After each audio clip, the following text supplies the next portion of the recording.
I was in the middle of a client meeting when the lobby doors burst open with such force that several people turned to look. There stood Karen Miller, the president of our neighborhood HOA. Her face flushed with what I could only describe as vengeful delight. She stormed across the marble floor in her designer heels, pointing a manicured finger directly at me as my clients looked on in confusion. "You're fired, effective immediately," Karen announced loudly, her voice echoing throughout the lobby. "Pack your things and get out of my building within the hour." I felt my cheeks burn as every eye in the lobby turned toward us. My clients shifted uncomfortably in their seats, but I managed to maintain my composure. Karen stood there with her arms crossed, a smug smile spreading across her face as she relished my public humiliation. But there was something she didn't know, something that made me straighten my shoulders and meet her gaze without flinching. I simply nodded and said, "I think there's been a misunderstanding, Karen." Her eyebrows shot up at my calm response. "The only misunderstanding is that you thought you could stay employed here after your pathetic performance. Now get out before I call security." Just 6 weeks earlier, I had been working as a modest financial advisor in this very office building. It wasn't glamorous, but I enjoyed helping clients manage their investments and plan for retirement. Karen, however, made the workplace nearly unbearable. She wasn't just the president of our neighborhood HOA where we both lived. She was also the office manager for our building, a position that gave her 2 platforms from which to exert her love of control. Karen micromanaged everything from the temperature in the break room to which parking spaces employees could use. If you dared to question her authority, you'd find yourself written up for insubordination or suddenly dealing with surprise HOA violation notices at home. I had watched talented colleagues quit rather than deal with her petty tyranny, but my situation had changed dramatically, though no one at work knew it yet. My uncle had passed away 2 months ago, leaving me a substantial inheritance that I had decided to invest in real estate. When I discovered that the very building where I worked was up for sale, it seemed like a perfect opportunity. I formed a holding company to maintain my anonymity and made an offer that was quickly accepted. The closing was scheduled for the following week, but I had kept this information completely confidential, continuing to work as usual while the paperwork was being finalized. Meanwhile, Karen's behavior had grown increasingly erratic. She had begun sending daily emails about workplace etiquette violations and installing security cameras aimed directly at employee workstations. At our monthly HOA meeting, she had pushed through arbitrary new rules about holiday decorations and lawn maintenance schedules, finding residents for infractions as minor as leaving a garbage can out for an extra hour. When my neighbor, Mrs. Peterson, a 70-year-old widow, broke down in tears over a $500 fine for unapproved garden plants, I knew something had to change. Last week, Karen had cornered me in the break room, accusing me of violating office decorum by bringing clients through the front entrance instead of the side door. "This isn't some low-rent operation," she had hissed, jabbing her finger toward my chest. "Maybe if you showed more professionalism, you wouldn't be stuck in that tiny office forever." I had simply nodded and apologized, which only seemed to frustrate her more. What she didn't realize was that I had just signed the final paperwork that morning. The building was officially mine. Now, standing in the lobby with Karen demanding I leave immediately, I could feel the weight of the building deed in my portfolio. I gathered my client's paperwork and calmly stood up. I apologized for the interruption. I told them quietly. Perhaps we can reschedule for tomorrow morning. After they left, Karen stepped closer, her voice dropping to a venomous whisper. I've been waiting to do that for months. You have no ambition, no vision.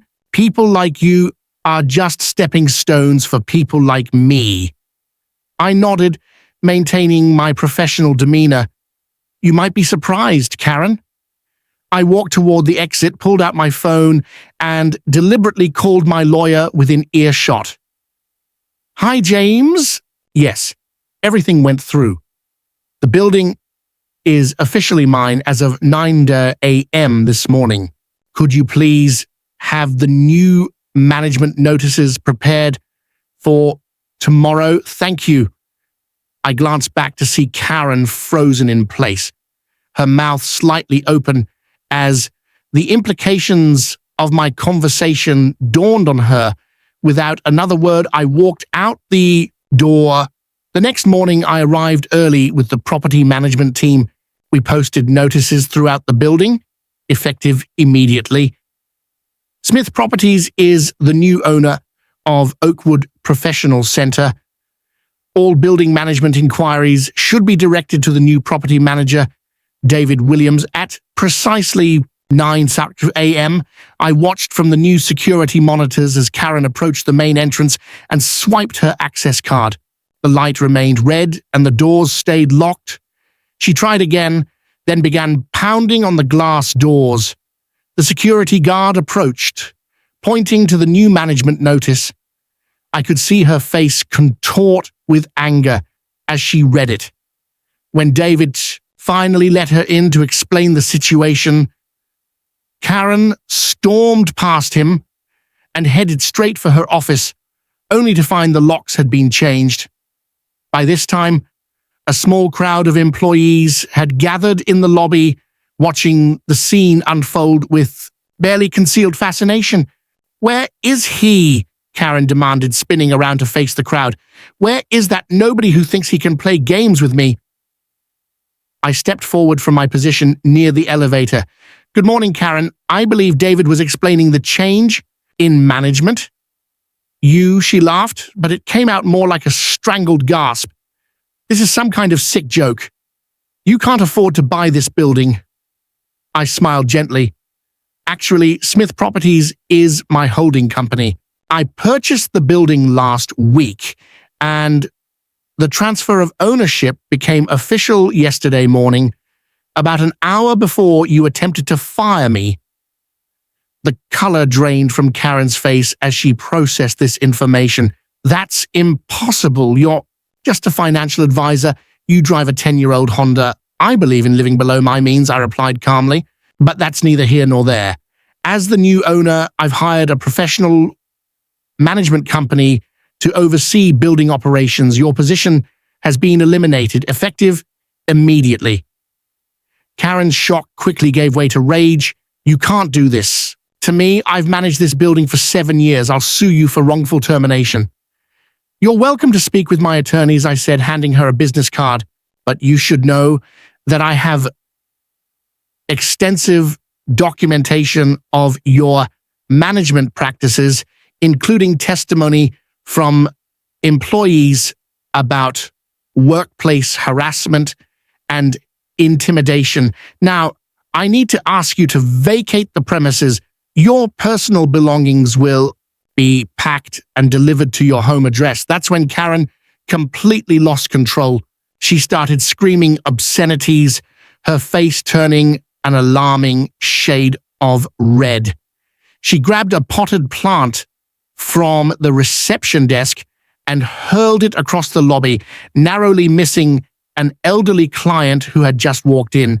Then she turned to the reception computer and shoved it off the desk, sending it crashing to the floor. This is my building, she shrieked, knocking over chairs as she moved toward the reception desk. Mine, you're all fired. Every single one of you. David immediately called security while I tried to calm the situation. Karen, please stop. You're only making things worse for yourself. She spun toward me, eyes wild with fury. You think you're so clever, don't you? Well, I'm still the HOA president. I'll make your life a living nightmare. I'll find every violation on your property and fine you until you're bankrupt. Security arrived quickly, but when they attempted to escort Karen out, she slapped one of the guards across the face. At that point, David had no choice but to call 911. Within minutes, 2 police officers arrived and attempted to reason with Karen, who was now barricaded behind the reception desk, threatening anyone who came near. When the officers approached, Karen tried to shove past them toward me, screaming that she would destroy me. The officers had no choice but to restrain her, and despite her struggles and protests, she was handcuffed and informed that she was being arrested for disorderly conduct, destruction of property, assault, and trespassing. As the officers led her toward the exit, Karen continued to shout threats and promises of retribution. The entire lobby fell silent as the doors closed behind them, the echo of her threats still hanging in the air. The following week, Karen appeared in court and was charged with 3 misdemeanors. The judge, clearly unimpressed with her continued insistence that she was the victim, sentenced her to 100 hours of community service, ordered her to pay $7,000 in damages to the building, and issued a restraining order preventing her from coming within 100 FT of the building or contacting any of its employees. But the final blow came from the HOA board itself. An emergency meeting was called, and with footage of Karen's arrest circulating among residents, the board voted unanimously to remove her as president. When informed of the decision, Karen collapsed into her chair, mouth opening and closing wordlessly as her last vestige of power was stripped away. For the first time since I'd known her, Karen was completely speechless.